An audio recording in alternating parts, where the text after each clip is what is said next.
अस्सलाम वालेकुम, मैं हूं नुसम मलिक और आज मैं आपको सिखा रही हूँ शादी में बनने वाला देगी कौरमा। तो चलें स्टार्ट करते हैं। बिस्मिल्लाहिर्रहमानिर्रहीम, वल्लाहु खैरुर राज़िकीन। खूबसूरत दुआ के बाद चलते हैं अपनी रेसिपी की तरफ। कौरमा बनाने के लिए जो सबसे पहले चीज़ चाहिए वो मीट है। मैं 4 पाउंड ले रही हूँ गोट मीट। आप इसमें लैम्ब भी यूज़ कर सकते हैं और बीफ भी। इसके लिए मैंने एक लार्ज साइज़ का ऑनियन लिया है, इसको मैंने स्लाइस में काट लिया है। हाफ़ टी स्पून मैंने लिया टर्मरिक, हल्दी, मिक्स मसाला है, ये भी मैं आपको साथ बताऊंगी। सॉल्ट, नमक 1.5 टीस्पून, रेड चिली पाउडर, सुर्ख मिर्चें 2 टीस्पून, कोरिएंडर पाउडर, धनिया 2 टेबलस्पून, जिंजर गार्लिक पेस्ट, अदरक लहसुन का पेस्ट 2 टेबलस्पून। और ये मैंने 15 आलमंड लिए थे, इनका मैंने स्किन इनकी उतार दी थी और इनको हाफ़ कप क्रीम लेके इनको पीस लिया था। आप क्रीम की जगह दूध से भी डाल के भी पीस सकते हैं। 1 कप मैंने लिया है योगर्ट, साथ कुकिंग ऑयल भी चाहिए आपको। दम लगाने के लिए एक स्पेशल मसाला है, वो भी मैं आपको दिखाऊंगी। और आलमंड चाहिए होंगे इसके अलावा भी, और केवड़ा वाटर भी। पैन लीजिए जिसमें आपने ये कौरमा बनाना है, उसमें डाल दीजिए half cup cooking oil.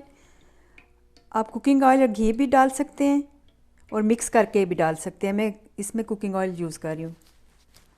Oil गर्म हो जाए तो इसमें आप डाल दीजिए प्याज, इसको ब्राउन कर लेना है। प्याज हमारा ब्राउन हो गया, इसी तरह का ब्राउन होना चाहिए, ब्लैक नहीं होना चाहिए। इसको अब निकाल लेते हैं। ऑयल को दोबारा गर्म कर लीजिए और इसमें ये मैंने ली है 1 स्टिक सिनेमन की, दालचीनी की, ग्रीन कार्डमम 2 ली है मैंने, ग्रीन इलायची, क्लोव, लौंग जो है ये मैंने 5 लिए हैं, और साथ ही ब्लैक पेपर, काली मिर्चें हाफ़ टी स्पून, ये आपने इसमें डाल देनी है। इसको हिला लीजिए। इसको सिर्फ आपने 30 सेकंड देने हैं। अच्छी सी जब स्मेल आना शुरू हो जाए तो इसमें डाल दीजिए ये मीट,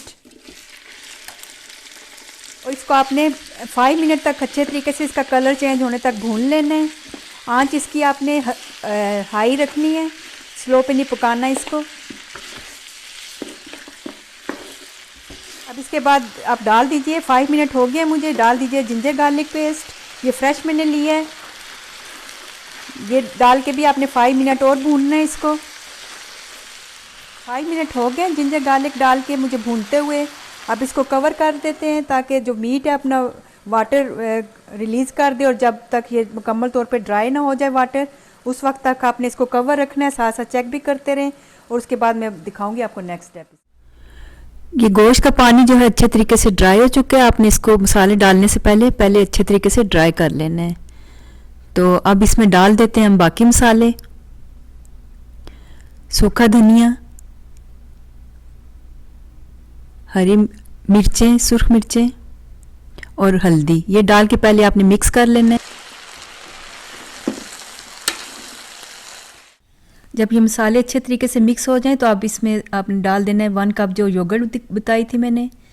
योगर्ट आपने जो वो खट्टी वाली इस्तेमाल नहीं करनी, वरना कौरमे का टेस्ट जो वो बिल्कुल ख़राब हो जाएगा। और थोड़ा सा इसमें गर्म पानी डाल दीजिए, अंदाजे से ही डालना है, एक 2 टेबल स्पून। साथ ही ये डाल दीजिए प्याज मसल के या पीस के जो ब्राउन किया था।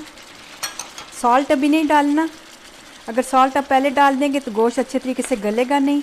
इसको भी मिक्स कर लेना है। और साथ ये जो पेस्ट बनाया था आलमंड और क्रीम का, ये डाल दीजिए, और इसको अच्छे तरीके से 5 मिनट तक आपने भूनना है। इसके बाद गोश्त ऑलमोस्ट हमारा गल गया है। अगर अच्छा गोश्त होता है तो ज़्यादातर भूनते हुए गल जाता है। इसमें थोड़ी बहुत जो कसर रहती है वो बाद में पानी डालने से पूरी हो जाती है। और इसमें आप डाल दीजिए सॉल्ट, 1.5 टीस्पून लिया था मैंने। आप भी अपने अंदाजे से ले सकते हैं जितना आपको ज़रूरत हो। इसको मिक्स करें और इसमें मैं डाल रही 2 कप जो है वार्म वाटर के। गर्म पानी डालना है, ठंडा आपने नहीं डालना। और इसको कवर करके उस वक्त तक पकाते हैं जितनी देर में ये अच्छे तरीके से गल ना जाए। गोश्त हमारा गल गया है और कौरमा भी ऑलमोस्ट रेडी हो गया। अब मैं दिखाती हूँ इसके साथ जो मसाला बनता है। इसमें जो मसाला इस्तेमाल होता है, मैंने 1 ली है ब्लैक कार्डमम, काली इलायची, 2 ग्रीन कार्डमम, ग्रीन इलायची और ब्लैक पेपर, काली मिर्चें, less than half tea spoon cumin seed, 1 teaspoon जायफल जावित्री, नटमेग और मैस, ये मैंने 1 टीस्पून ली है। ये सारा मसाला आपने पीस लेना है। मसाला हमेशा आपने फ्रेश ही पीस के डालना है, तभी आप शादियों वाले कौरमे का जायका सही महसूस कर सकते हैं। तो इसमें ये डाल दीजिए गरम मसाला, ये तकरीबन 1/2 टीस्पून है, ये आपने डाल देना है। साथ ही ये मैंने लिया है थोड़ा सा ज़ैफ़रान 1/2 टीस्पून, आलमंड लिए हैं तकरीबन 20, ये भी इसमें डाल देने हैं। और केवड़ा वाटर 1/2 टीस्पून, ये डाल के आंच आपने हल्की कर देनी है। उसको 10 मिनट तक आपने दम पे लगा देना है। इसके बाद मैं दिखाती हूँ इसकी फ़ाइनल लुक आपको। तो ज़बरदस्त किस्म का हमारा शादियों वाला शाही कौरमा रेडी है। आप देख सकते हैं बहुत आसानी से बनने वाला है। आप घर में आसानी से देगी कौरमा बना सकते हैं। मैं आपको तोड़ के भी दिखा देती हूँ। गोश्त बहुत अच्छे तरीके से गला हुआ होना चाहिए। और आप देखें इसकी ग्रेवी जो है बहुत ज़्यादा नहीं होती जो शाही कौरमा होता है। ये देखें आराम से टूट रहा है, बोटियों के साथ जुड़ा हुआ है, आप देख सकते हैं। तो ज़रूर ट्राई कीजिए। तो उम्मीद है मेरी आज की वीडियो आपको पसंद आई होगी। इसके साथ मुझे इजाज़त दीजिए। और जाने से पहले अगर मेरी वीडियो आपको अच्छी लगती है तो अपना फीडबैक ज़रूर दीजिएगा, लाइक और सब्सक्राइब भी करें। ओके, अल्लाह हाफिज़।